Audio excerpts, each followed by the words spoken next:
ಶ್ರದ್ಧಾಂಜಲಿಯನ್ನ ಸಲ್ಲಿಸಲಾಗ್ತಾ ಇದೆ. ಸಾಕಷ್ಟು ಕಡೆ ಹುತಾತ್ಮ ಯೋಧರಿಗೆ ಶ್ರದ್ಧಾಂಜಲಿಯನ್ನ ಸಲ್ಲಿಸಲಾಯಿತು. ನೋಡ್ತಾ ಇದ್ದೀರಾ ನೀವು ಕೂಡ ಅಲ್ಲಿ ಹುತಾತ್ಮ ಯೋಧರಿಗೆ ಅಂದ್ರೆ ಅವರವರ ಸ್ಥಳಗಳಿಗೆ ಅಂದ್ರೆ ಅವರವರ ರಾಜ್ಯಗಳಿಗೆ ಕಳಿಸೋದಕ್ಕೆ ಎಲ್ಲಾ ರೀತಿಯಾದಂತಹ ಸಿದ್ಧತೆಯನ್ನ ನಡೆಸಲಾಗಿದೆ. ಪಾರ್ಥಿವ ಶರೀರವನ್ನ ಅಲ್ಲಿ ಇಂಡಿಯಾದ ಫ್ಲಾಗ್ ಅನ್ನ, ಭಾರತದ ಬಾವುಟವನ್ನ ಹೊದಿಸಿ ಎಲ್ಲಾ ರೀತಿಯಾದಂತಹ ಸಿದ್ಧತೆಯನ್ನ ಮಾಡಲಾಗಿದೆ. ಅಲ್ಲಿ ಮೊದಲೇದಾಗಿ ಶ್ರದ್ಧಾಂಜಲಿಯನ್ನ ಸಲ್ಲಿಸಿ ಆದ್ಮೇಲೆ ಅವರವರ ರಾಜ್ಯಗಳಿಗೆ ಹುತಾತ್ಮರ ಸ್ಥಳಗಳಿಗೆ ಅಂದ್ರೆ ಒಂದು ಅವರವರ ಊರುಗಳಿಗೆ ಕಳಿಸಿಕೊಡಲಾಗುತ್ತೆ. ನೀವು ಕೂಡ ನೋಡ್ತಾ ಇದ್ದೀರಾ ದೃಶ್ಯದಲ್ಲಿ ಎಲ್ಲದೂ ಕೂಡ ರೆಡಿ ಆಗಿದೆ, ಸಿದ್ಧವಾಗಿದೆ. ಹುತಾತ್ಮ ಯೋಧರಿಗೆ ಶ್ರದ್ಧಾಂಜಲಿಯನ್ನ ಕೂಡ ಸಲ್ಲಿಸಲಾಗ್ತಾ ಇದೆ.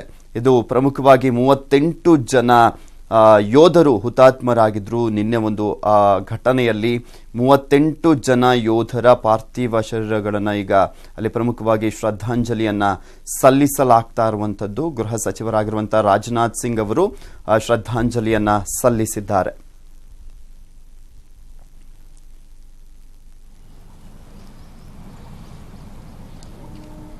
ಸೊ 38 ಜನ ಯೋಧರು, ಉತ್ತರ ಪ್ರದೇಶದಿಂದ 12 ಜನ ಯೋಧರಿದ್ರು. ಆ ಒಂದು ಸಂದರ್ಭದಲ್ಲಿ ಹುತಾತ್ಮರಾಗಿರುವಂತಹ ಯೋಧರಲ್ಲಿ ಇನ್ನು ಪಂಜಾಬ್ನಿಂದ 6 ಜನ, ಹಾಗೆ ಕರ್ನಾಟಕದ ಒಬ್ಬರು ಗುರು ಎಂಬ ಯೋಧ ಕೂಡ ಹುತಾತ್ಮರಾಗಿದ್ದಾರೆ. ಅವರೆಲ್ಲರ ಪಾರ್ಥಿವ ಶರೀರಗಳನ್ನು ರವಾನೆ ಮಾಡಲಾಗುತ್ತೆ.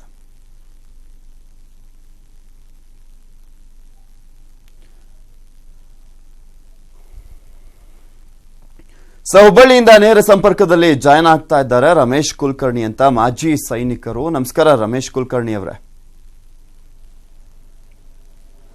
ಇವತ್ತಿನ ಅಂದ್ರೆ ನಿನ್ನೆ ಆದಂತಹ ಘಟನೆಯನ್ನ ಪ್ರತಿಯೊಬ್ಬರೂ ಕೂಡ ಖಂಡಿಸ್ತಾ ಇದ್ದಾರೆ. ಮತ್ತೊಂದ್ ಕಡೆ ನಿವೃತ್ತ ಸೈನಿಕರೇ ಆಗ್ಲಿ, ಯೋಧರೇ ಆಗ್ಲಿ, ಈ ಒಂದು ಘಟನೆಯನ್ನ ನೋಡಿದಂತಹ ಸಂದರ್ಭದಲ್ಲಿ ಪ್ರತಿಯೊಬ್ಬರಿಗೂ ಪಾಕಿಸ್ತಾನವನ್ನ ಬ್ಲಾಸ್ಟ್ ಮಾಡಬೇಕು, ಯಾವ ರೀತಿಯಾಗಿ ಈ ಒಂದು ಘಟನೆ ಆಯ್ತು ಅದೇ ರೀತಿಯಾಗಿ ಅನ್ನೋ ರೀತಿಯಲ್ಲಿ ಕುದಿತಾ ಇರುತ್ತೆ ರಕ್ತ. ನೀವೇನ್ ಹೇಳ್ತೀರಾ?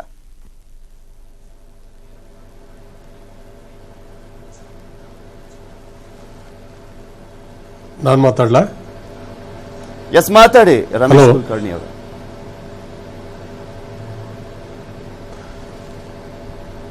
ನೋಡಿ, ಈ ಥರದ ಘಟನೆಗಳ ಆದಾಗಷ್ಟ ರಾಜಕಾರಣಿಗಳು ಮಾತಾಡ್ತಾರ ಅಥವಾ ಬೇರೆ ಬೇರೆ ನೇತಾರಗಳು ಮಾತಾಡೋದು.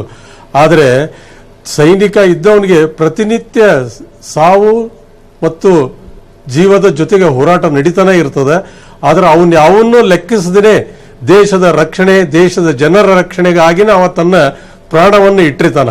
ಇದು ಯಾವುದನ್ನು ಅರ್ಥ ಮಾಡ್ಕೊಳ್ಳೋದ ಈ ರಾಜಕೀಯ ಜನರು ಇವರೆಲ್ಲರ ಕುತಂತ್ರದಿಂದನೇ ಈ ತರದ ಎಲ್ಲ ಕಾರ್ಯಗಳು ನಡೀತಾ ಇರೋದು ಅಂತ ನಾನು ಹೇಳ್ತೇನೆ. ನಾನು ಸ್ವತಃ ಈ ಪುಲ್ಗಾಮ ಮತ್ತು ಶ್ರೀನಗರ್, ಈ ಎಲ್ಲ ಲೇ ಲದಾಖ್ ಈ ಎಲ್ಲ ಸ್ಥಳದಲ್ಲೂ ನಾನು ಕೆಲಸ ಮಾಡಿ ಬಂದಿದ್ದೀನಿ. 86ರಿಂದ 88ರವರೆಗೂ ನಾನು ಜಮ್ಮು ಕಾಶ್ಮೀರದ ರಾಜ್ಯದಲ್ಲೇ ಎಲ್ಲ ಕಡೆನೂ ಬಹಳಷ್ಟು ಸ್ಥಳದಲ್ಲಿ ನಾನು ಕೆಲಸ ಮಾಡಿದೆ. ಆ ಸಮಯದಲ್ಲಿ ಇದ್ದಂತಹ ಸೇನೆಯ ಬಿಗಿ ಅಥವಾ ಅಲ್ಲಿ ಇದ್ದಂತಹ ನಿಯಂತ್ರಣ ಇವತ್ತು ಬಹಳ ಕುಸಿದು ಬಿಟ್ಟಿದೆ. ಯಾಕಂತಂದ್ರೆ ಅದಕ್ಕೆ ರಾಜಕೀಯನೇ ಕಾರಣ ಅಂತ ನಾ ಹೇಳ್ತೇನೆ. ಅವತ್ತಿನವರೆಗೂ ಜಗಮೋಹನ್ ಅವರು ರಾಜ್ಯಪಾಲರಿದ್ರು. ಯಾವ ಥರದ ಸ್ಥಿತಿ ಇತ್ತು ಅವತ್ತಲ್ಲಿ ಶ್ರೀನಗರದಲ್ಲಿ, ಕೇವಲ ಆಗಸ್ಟ್ 15ಕ್ಕೆ ಒಂದು ಹೋರಾಟ ಆಗ್ತಿತ್ತು. ಬಾಕಿ ಎಲ್ಲ ದಿವಸದಲ್ಲೂ ಒಳ್ಳೆ ಶಾಂತಿ ಮತ್ತು ಸುವ್ಯವಸ್ಥಿತವಾಗಿರ್ತಿದ್ರು. ಸೈನಿಕರು ಅಂದ್ರೆ ಒಂದು ಥರದ ಹೆದರಿಕೆ ಇರ್ತಿತ್ತು ಜನರಿಗೆ, ಒಂದು ಥರದ ಇದರಿಂದ ಗೌರವದಿಂದ ನೋಡ್ಕೋತಿದ್ರು ಅಲ್ಲಿ ಜನ.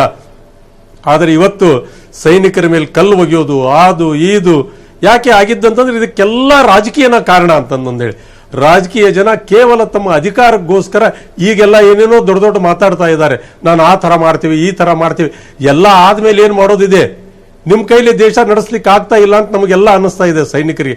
ನಾನು ನಿವೃತ್ತಿ ಆಗಿದೂ ಇದ್ದೀನಿ, ಆದರೂ ನಾನು ತಯಾರಿದ್ದೀನಿ. ಇವತ್ತು ನೀವು ನನಗೆ ಶ್ರೀನಗರ ಕಳಿಸ್ರಿ, ಲೇಹ್ ಕಳಿಸ್ರಿ, ನಾನು ಹೋಗ್ಲಿಕ್ಕೆ ತಯಾರಿದ್ದೀನಿ. ನನ್ನಂತೆ ಲಕ್ಷಾಂತರ ಜನ ಸೈನಿಕರು ತಯಾರಿದ್ದೇವೆ ನಾವು. ನೀವು ರಾಜಕಾರಣಿಗಳು ದಯವಿಟ್ಟು ನೀವು ಸರಿದು ಬಿಡಿ, ಸೈನ್ಯದ ಕೈಯಲ್ಲಿ ನೀವು ದೇಶ ಕೊಟ್ಟು ನೋಡಿ ಯಾವ ತರ ನಾವು ನಡೆಸ್ತೀವಿ ದೇಶ ಅಂತ ಅಂಬೋದನ್ನ ನಿಮಗೆ ತೋರಿಸ್ತೀವಿ.